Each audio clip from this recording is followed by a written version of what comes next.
Good evening. Welcome everyone to Junior Parent Night. Thank you for your patience. We wanted to give everyone a couple more minutes to get in. I thank you for going against that lovely rain outside today. Hopefully there was no flooding or water in your area. So we're excited to welcome all of you here this evening. My name is Michelle View and I am the Director of Guidance here at Andrew High School. And I am joined by some of our fabulous counselors, our college and career counselor, Miss Lakeisha Kaiser, one of our school counselors, Mr. Aaron Villette, and one of our other school counselors, Miss Ann Lawrence. So we welcome you here this evening. Just a quick couple housekeeping items. We do have handouts all of you should have received when you walked in this evening. If you did not get a handout, you can just raise your hand and one of our students can come over and bring that to you. We will have that available electronically for you as well if you misplace it or if you would like to share a copy with your neighbors. Tonight's event is being recorded. So we will share out the presentation after the event should you like to reference it or again share with any of your neighbors after tonight's event. Okay. The packet of information you have we will go through as we go along, but this is going to be a great resource for you. So let's get us started. Tonight's agenda, we are going to be covering first our comprehensive guidance curriculum, an overview of career goals and the transformation and transition into career pathways, preparing your student, so how you are now that partnership with the school and how we're planning for future, exploration opportunities and events we have here and resources we have here for your student and for you, and then an optional session if your student is interested in being a student athlete. We will have an optional session on NCAA and NAIA. So to kick off, I wanted to give you a brief overview of the curriculum all of your students are engaged in every year. We do have a very comprehensive guidance curriculum that is for freshmen through senior year, and it's focused on social emotional development, academic achievement, and post-secondary planning. Our entire curriculum is evidence-based, research-based curriculum that's looking at our American School Counseling and Illinois School Counseling standards, the Illinois Student Assistant Commission post-secondary and career exploration expectations, as well as our Illinois State Board of Education social emotional learning standards. A lot of the focus tonight is going to be on our post-secondary exploration and the programming that we do, but I do want to make you aware of all the different resources and opportunities and discussions we're having with your students. The way that we deliver our curriculum is very intentional. Our counselors, our social workers are pushing into students' advisories on a regular basis. And advisories are short. So that push into student advisories is usually an overview. It's more of a talk to, giving basic information, updates, and introduction to topics that they then will go into classrooms. So we partner with our teachers and we push into our English classrooms, our U.S. history classrooms, classrooms that all students are taking to assure they're all getting the same curriculum and exposure to the intent and the information that we're giving students. So advisory is an overview, and then in our classroom sessions, that's a full classroom period session where our students are engaging, they're taking assessments, they're building resumes, and doing many activities that are focused on post-secondary planning, academic achievement, and social emotional development. Then every year, your students meet one-on-one with their school counselor at least twice. So we do our course selection, which all students do every year, but your student is also meeting with their school counselor to go over specifically how the curriculum they engaged in the classroom impacts them individually. So that is more a one-on-one personalized planning session to really talk to your student about, we've talked to you about all of these different topics, we've engaged you in these different activities, but how does it impact you? And how can they best support your student and give them the resources and tools that they need to empower them to utilize them to plan for their future. We also have many events and resources available for them. One really important one that we have every year, which is unique to our area, is our Career Day, where we have over 100 different career representatives coming in and meeting with students. So your students have participated in that 3 times, and they'll do that again next year. We have monthly college and career fairs where we're not only having colleges come in, but different representatives from career paths meeting with students so that they can ask personalized questions and learn more about those pathways. We have our parent events, so we thank you for joining us this evening, as well as School Links, which is our college and career platform that you're going to hear a lot about, and hopefully you've heard a little bit about from your student in the past. So to give you an overview of School Links, School Links is a college and career platform that your students all have their own individual account that they have been working in since their freshman year. This is a live portfolio. I want you to think of it in terms of your student is basically building up their portfolio of achievements and explorations from the time they're freshmen through seniors. This platform is also available for our students after they graduate as alumni. And it's important to think about that and why it would be important for alumni, because they've done so much work in School Links and they're housing so much information that it's helpful for them to have access to them after they graduate. So an overview of some things that they're doing. Students are every year completing different career interest inventories, strength inventories, and different inventories to identify what are some areas of interest and how is that connected to different pathways and careers that might be important to them. They can go through and watch virtual career interviews. So there are thousands of interviews of people working in career fields where they can see those live interviews. They can do college exploration and virtual tours of colleges, so they have live interactive tours of colleges across the nation. So it's sometimes hard to get out, and our students might think it's great and they want to go to school in California, but it's not easy to just jump on a plane. So School Links has the availability for students to tour campuses without leaving their home or without leaving their school. It is also where they are building their resume and have been building their resume since they were freshmen. So we talk about service learning a lot, and we talk about different activities and awards students receive in the community and throughout high school. And this is where they can build their resume and put all of that information in. It is also where letters of recommendation will be requested and stored from your students' teachers when they're going into the college and career application period of their journey. Financial literacy, we have a game of life. Any students here remember the game of life you just played in U.S. history? Couple hands out there. So Game of Life is talking about financial literacy and getting our students to start thinking about if they would like to be a doctor and have a dog and a house and a car and all of those different things, how much is it going to cost for them to do that? And it's also the way that your students will track their college and career applications next year, as well as send transcripts, and the way that they will send transcripts after they graduate from high school as well. So School Links is a wonderful resource we are so grateful to have, and we will talk a little bit more about how you can activate your parent portal later this evening. Okay. So junior year expectations are what we're going to focus on this evening.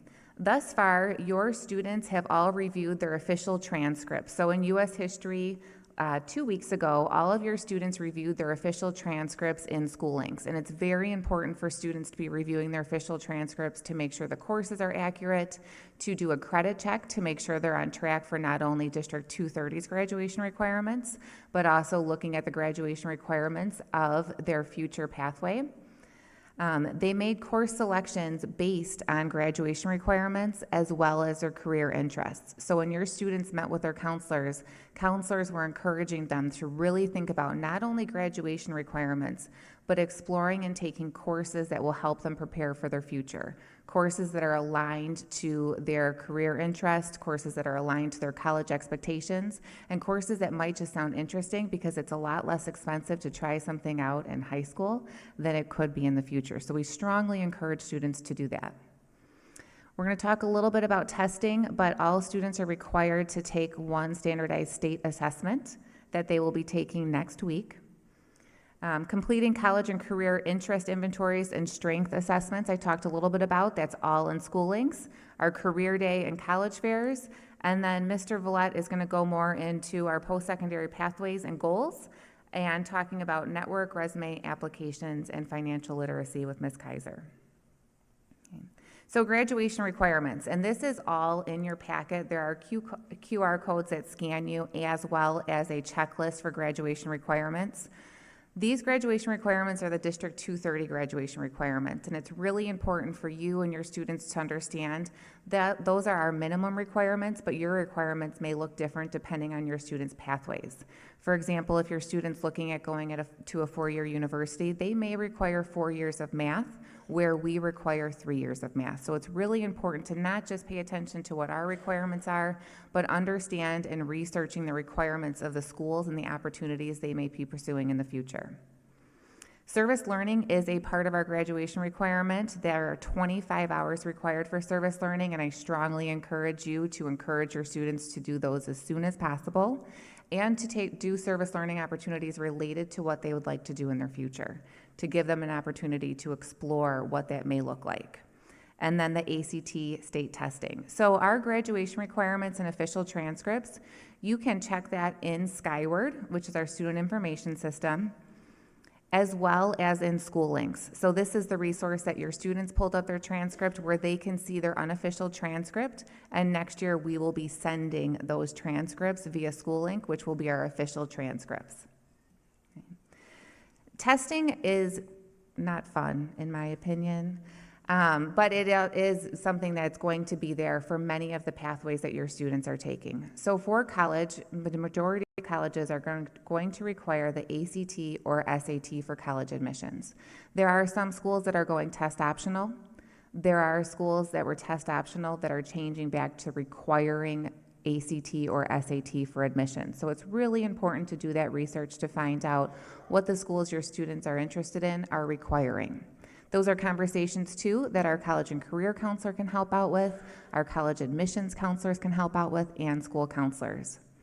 AP tests determine potential college credit, so those are optional exams. If students are in AP courses, that exam is something that will determine if they receive, based on their score, potential credit at the individual universities they're looking at.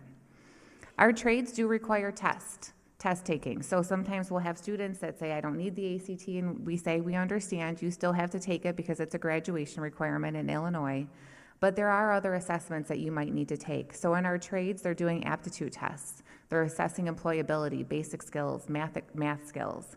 In our military, students that are interested in going into the military, they'll be required to take the ASVAB assessment, which is looking at their aptitude and could potentially look at how to evaluate them for different positions within the military, as well as opportunities.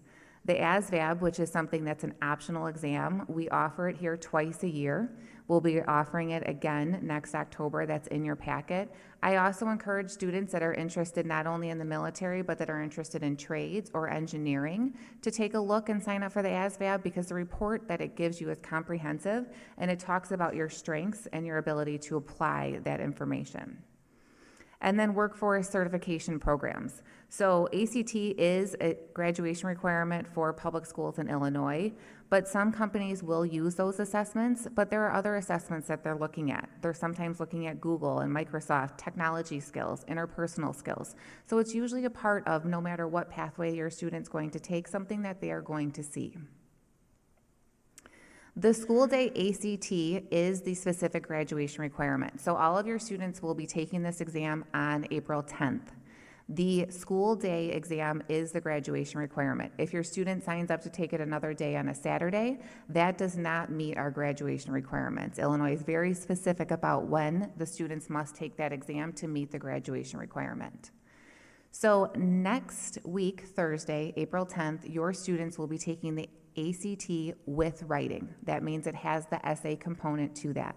Your students received information in their advisory on March 17th, overviewing everything about the online ACT exam and giving them different ways to prepare and plan for this assessment.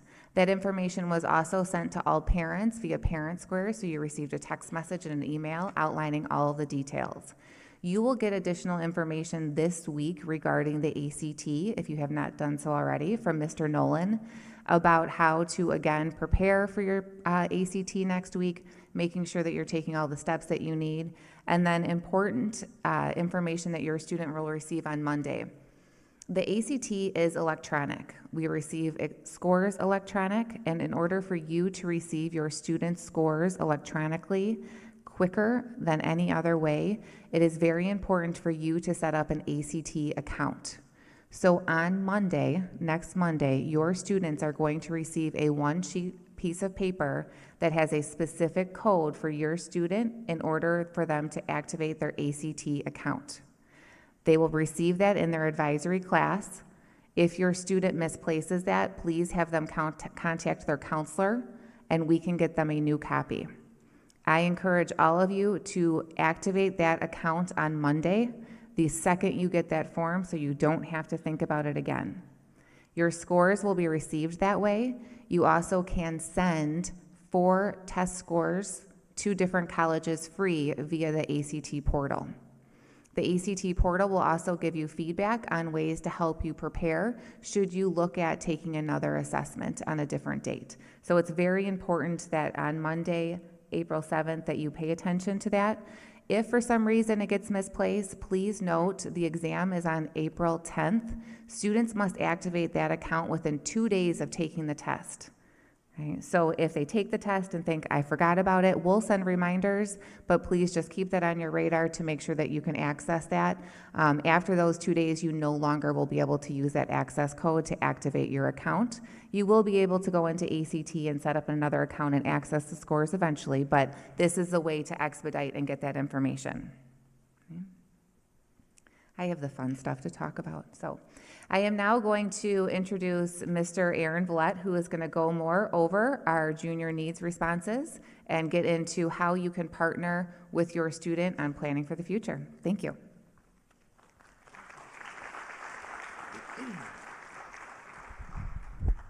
All right, I'm going to grab the microphone for 2 reasons. Number 1, if anybody knows me, I constantly walk and I pace, so I apologize for that. Number 2, 5'5" and this podium doesn't really work out, right? So anyway, as Ms. View talked about, we do make sure that we do data collection on all our students, right? To be comprehensive, to make sure they're up to date and what is their needs. And by doing the needs assessment as we were in their junior U.S. history classes 2 weeks ago, this is the data that they reported to us. So if you can see this, 60% of our students are looking to report to a 4-year school, less than 1% to military, 21% to Moraine Valley, 8.8% to the trades, 4% to 2-year school, which is outside the Moraine Valley district, and then undecided at 2%. I would say this is pretty representative of our past historical data. So it's good things to reflect on how we can manage our support with those one-on-one visits as well as that curriculum. So Mrs. View touched on a couple of these points already, but what we tried to narrow this down, and let me tell you, the post-secondary process, you think it's linear, and there is some linear components to it. Deadlines, applications, all of those things. But what we find is we start seeing it's becoming a little bit cyclical with all of the new age technology that's utilized, not only that, the expectations a little bit. And so we can say at the foundation of every post-secondary plan, things are just casually going through within your graduation standards and the testing, okay? It's the remaining elements that we want to ensure that you guys can assist with that, okay? And the reason why I say this is, what is the perfect, and I got a math teacher in the room, so he might help me out. What is the strongest shape in the world? Yes, thank you. Yes, a triangle. So when we think about that, we have the school, your guidance counselors, your staff, your teachers, all that to support your student with this post-secondary plan. We have the outside resources, which we'll talk about in a minute. And the last component of that is we're encouraging or empowering you with this new information to ensure that we have a great plan set up for that post-secondary, okay? We already went over graduation standards and testing like I talked about, but moving on to the next pieces. So a couple of the data points that we pulled out, and these are what juniors are reporting, that can you name 2 to 3 professionals you can connect with about your post-secondary plan? 68 are saying no, and 31.9 are saying yes. So that's 2 to 3 professionals, okay? And so networking is very important to this, okay? I was just talking to a young man, Solomon, I'm gonna bust you out here, right? Yes, talking about networking and the world of finance. I'm gonna kind of get into that a little bit later. But also the networking in terms of the college rep visits. We had 60-some% looking at a 4-year institution, but our junior class, only 21% has attended a college rep visit, which is fine. We're at this point where next fall we're really going to have them influenced by that. Not only that, we set this up for tonight for them to go meet a college rep visit right now, right? All right, what are the benefits? Obviously, strengthen industry connections, get ahead of your career. All of these things can provide you the inside intel and the resources that we have. As we were meeting with our sophomores today, I couldn't stress it enough, okay? The things that we're involved with and the skills that we develop, community service is key. Not only does it give back to the community that helps you fund your education, let's be honest, right? But it also provides you those skills and that social expectations and experiences that can lead towards those career fields. So we don't just use community service as a graduation requirement, we use them as exposure and experience, which could potentially lead to something down the line. And this is where we help out here. Family, friends, relatives, right? Local, your pediatrician. We have some connections through our career day where you guys, these students can establish that, and even next fall is a great opportunity. And they're more than willing to aid in that process, that post-secondary plan. But a big part is that networking component to it.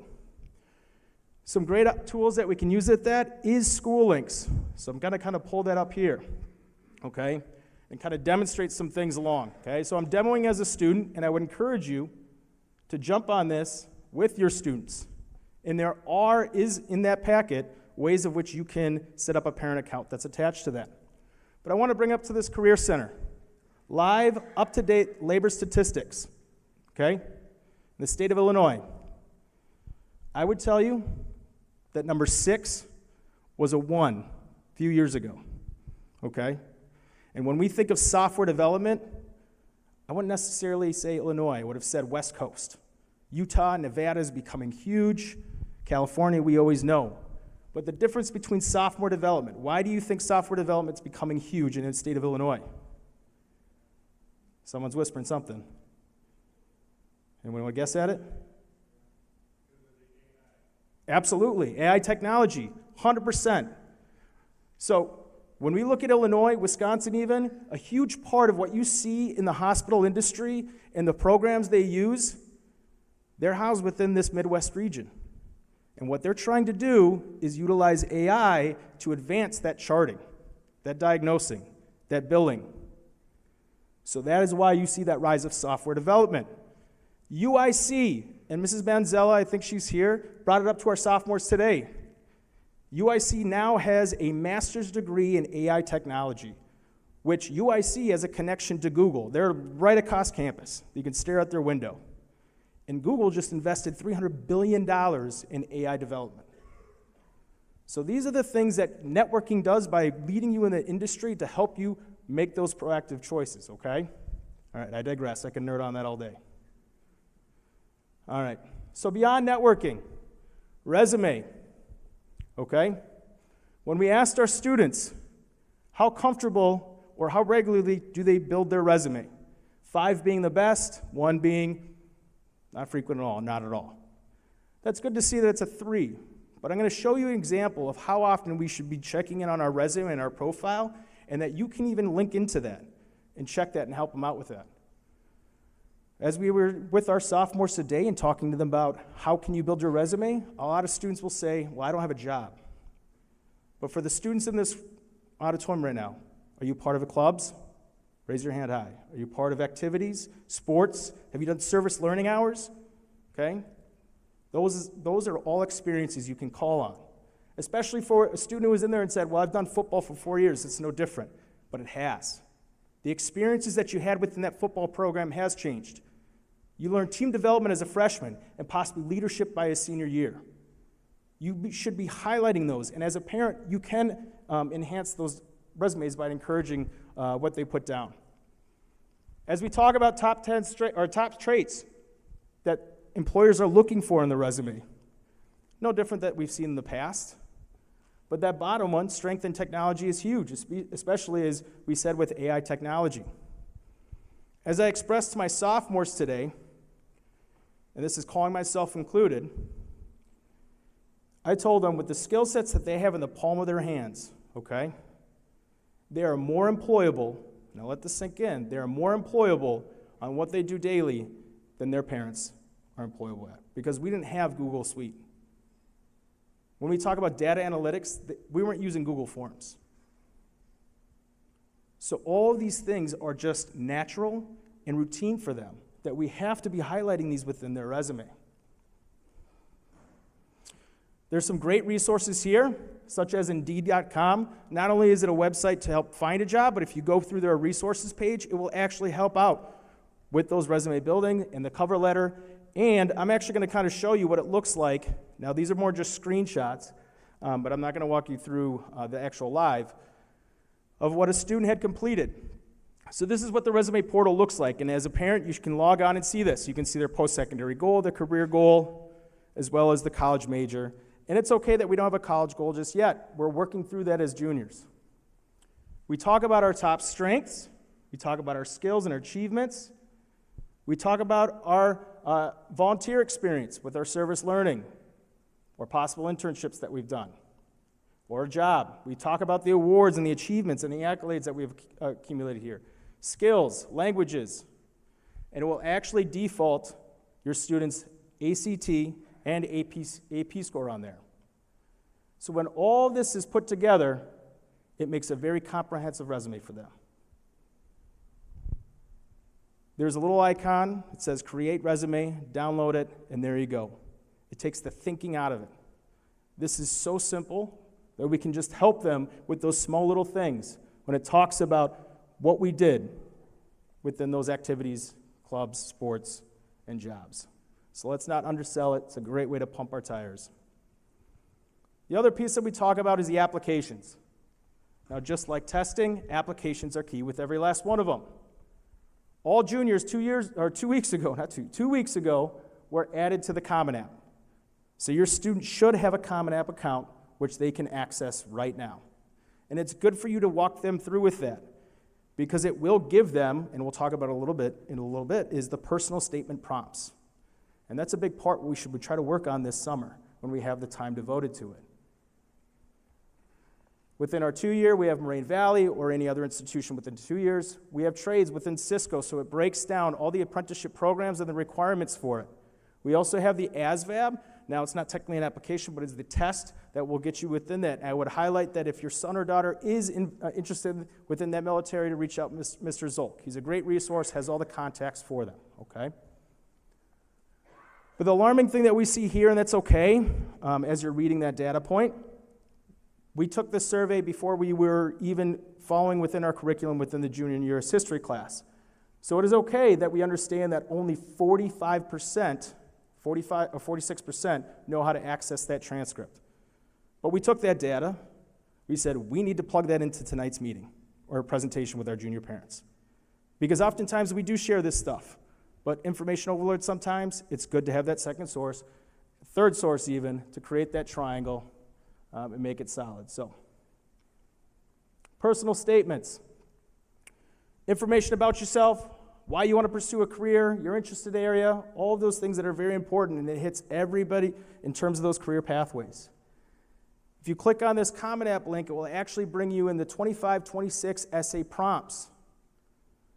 It will guide you in some videos in terms of what you should be writing and what you should be looking out for as a reader. So sometimes when I read my students' essay prompts or personal statements, what I do think is that sometimes they're too humble.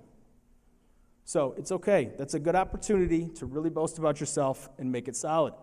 Indeed also has some good resources as well for generating that personal statement, as well as those cover letters if they are going directly into the workforce. So as I talked about, those essential components are in each one of these career pathways. And that's where we see that this is the biggest impact to preparing your son or daughter for the future. Networking with each one of those to know what is the latest and greatest within that field.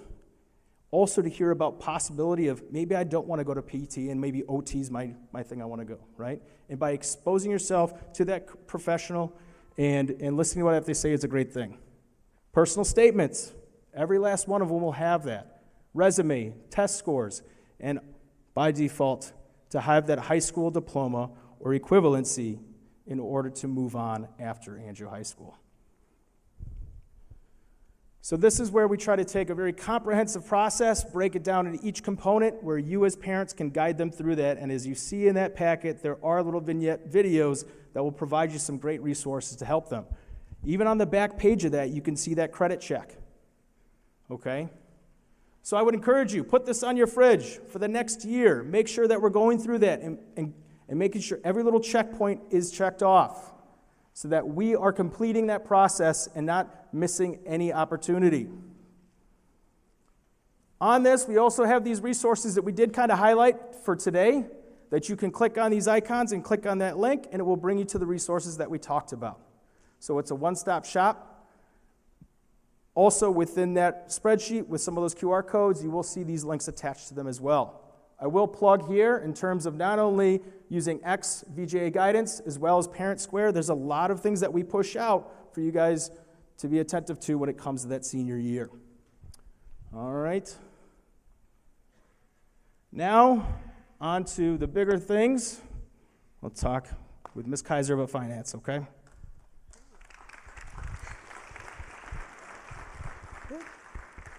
All right, good evening. How's everyone doing? We're close to the edge. I know you're trying to look at the little tick to see how far we are before we're at the end, so this is the end. So I'll give you that piece of grace and happiness. But again, my name is Ms. Kaiser. I am the College and Career Counselor, and I work with your students on preparing for college or whatever their post-secondary pathway. A part of that is helping students not only plan, but think about the most important things that go into that planning. And that's having those conversations with you on how they're going to finance their future.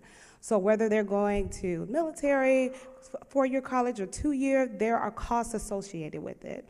And so when we looked at the data from earlier that was mentioned, we did have 72% of our students say that they had conversations with their parents about how to finance their post-secondary pathways. But what does that mean, right? Like, are you paying for college? Do we have money? Do we have to do the FAFSA? Like, how far did that conversation go?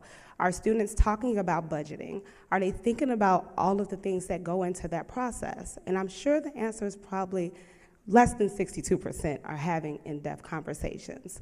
So it's just important that we remind you that we have to go a little bit deeper and talk about those costs associated with those pathways. We have to understand the benefit of taking courses that will help us lower the cost of your post-secondary plan. So we encourage students to take the AP exams, to do dual credit options, to look in certifications so that they can lower that cost. So those are conversations you should have with your students, especially when they go into senior year. They want to take the fluff classes. Like, I've been doing this, I've been in AP, I've been in, advanced classes. I want an easier schedule, right? But we want to encourage our students to take those classes that will help them get college credit, right, for free while you're in high school. So we want you to have those conversations. Also, creating a plan to pay for those post-secondary options. I do have students that apply to like 20 to 30 different schools. Those applications come with a fee. Some can be upward of $60. So you need to have those conversations with your students, like, how are we going to even apply for these schools, right? So before you even walk onto campus, there are costs that are associated with that. So we just want to make sure that we're talking about that. We're looking at the game of life where your students, they actually play that game sophomore year, and they can go back and look at that, but it's like, your degree costs this much. Housing costs that much. If you decide to have a family or buy a car, we want to look at that salary of that career that you're deciding, and we want to make sure that it makes sense for you. So we just want to make sure that you guys are planning appropriately and looking at those options.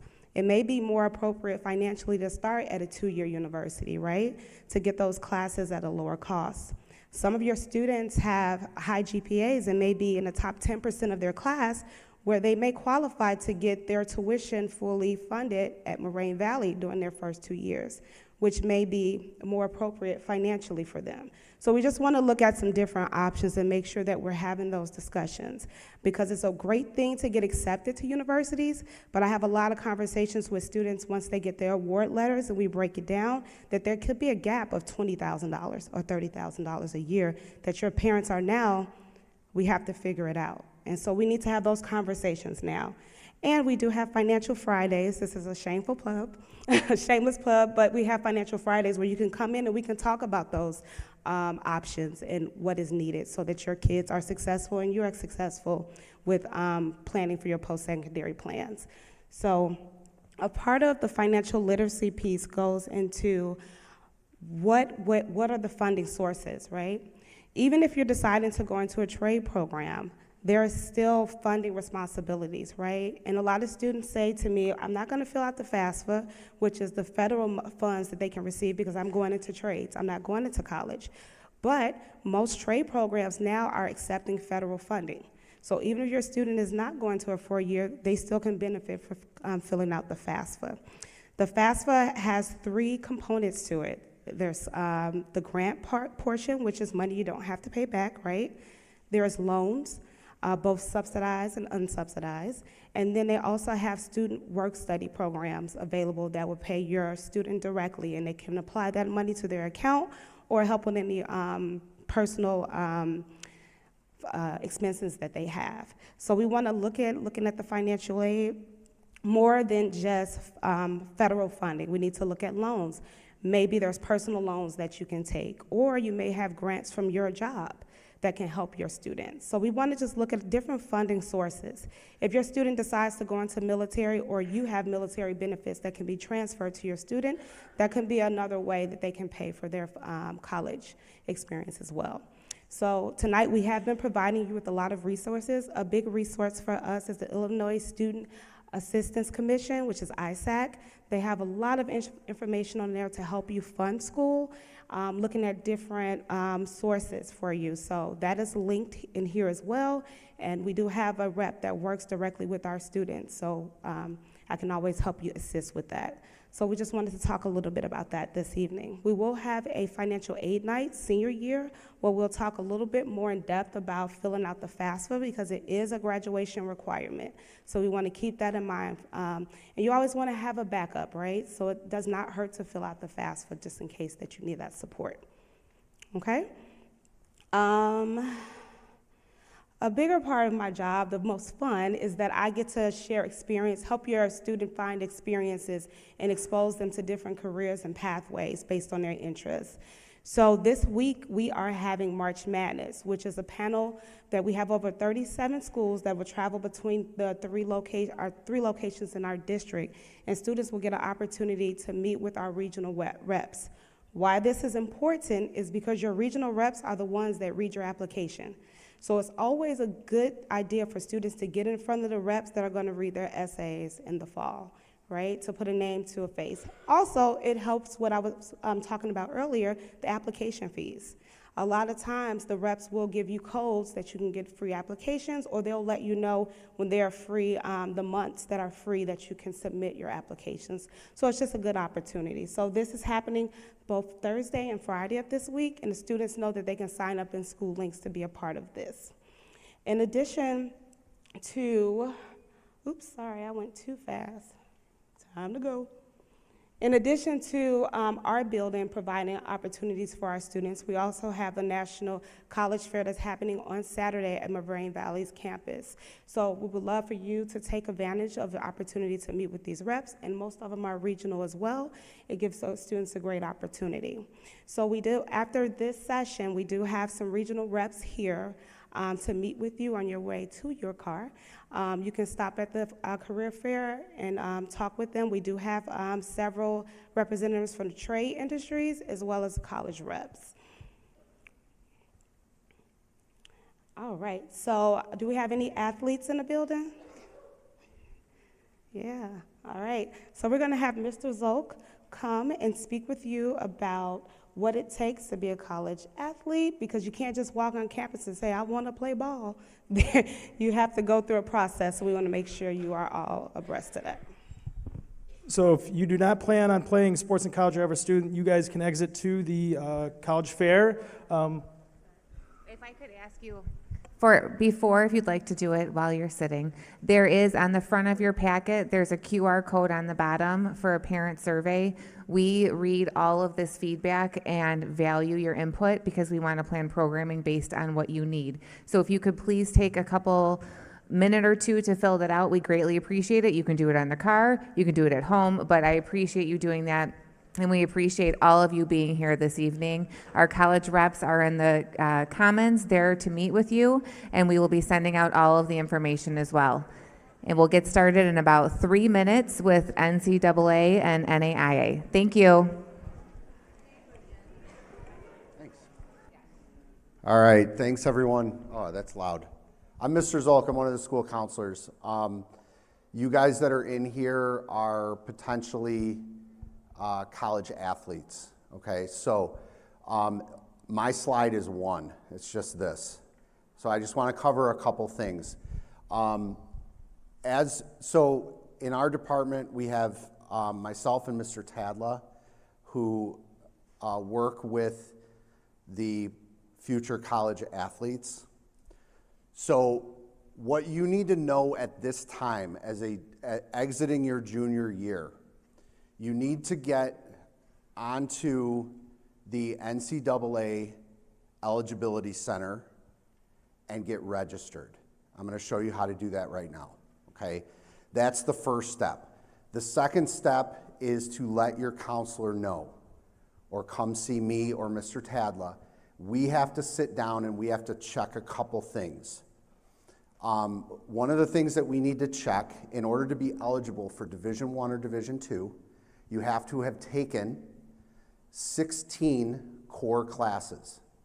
So you can check that on your own, but we do this a lot, so it's almost better if we just do it for you. We can sit down, we'll go through your transcript, count everything. The reason we need to do that is because we also want to make sure that next year, your senior year, that you're hitting or over that 16 core class mark.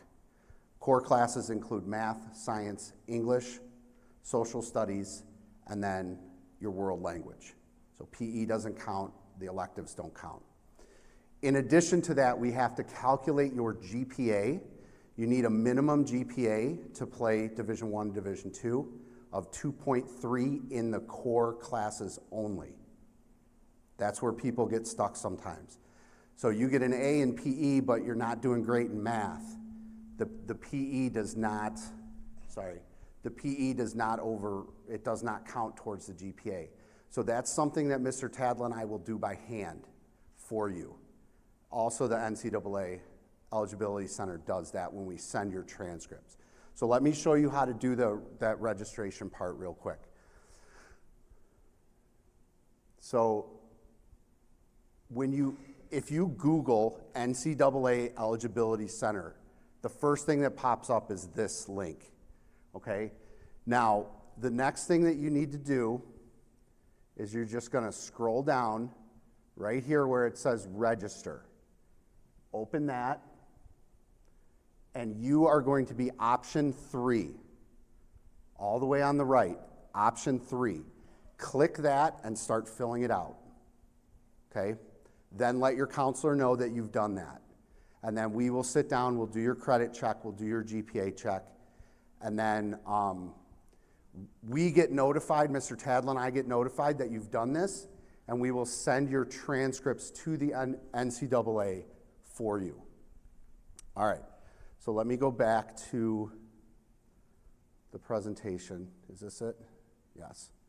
Okay, so you want to get registered for that like next month, within the next month or two, before you leave for summer break, so we can sit down with you. We want to check your classes for next year.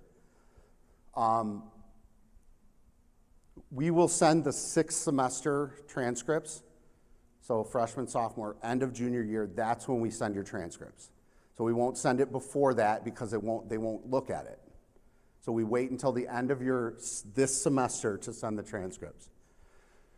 And then obviously recruiting things that you should communicate with your coaches on that. If you start talking to college coaches, a lot of times they'll say, are you on the NCAA Eligibility Center? Now you'll be able to say yes. They want to make sure that they're talking to somebody that is academically eligible for Division I, Division II, okay? Division III is slightly different. If you're considering Division III, we would still recommend doing this, just in case somebody comes along and says, hey, I've had Division II offer for you. Also with NAIA, which an example of NAIA would be like St. Xavier, right here in our backyard. St. Xavier's NAIA, so their requirements are slightly different. There's an eligibility center for them as well, okay? And their standards are a little different, okay? So that's really what I have. Now I'll stick around. You do have some college reps out in the Commons that you can go visit. I'll stick around for a few minutes, and Mr. Vallette as well, and we're happy to answer any individual questions that you might have, okay? Mr. Vallette, did I cover everything? He's giving me thumbs up. All right, thanks guys, I appreciate your time.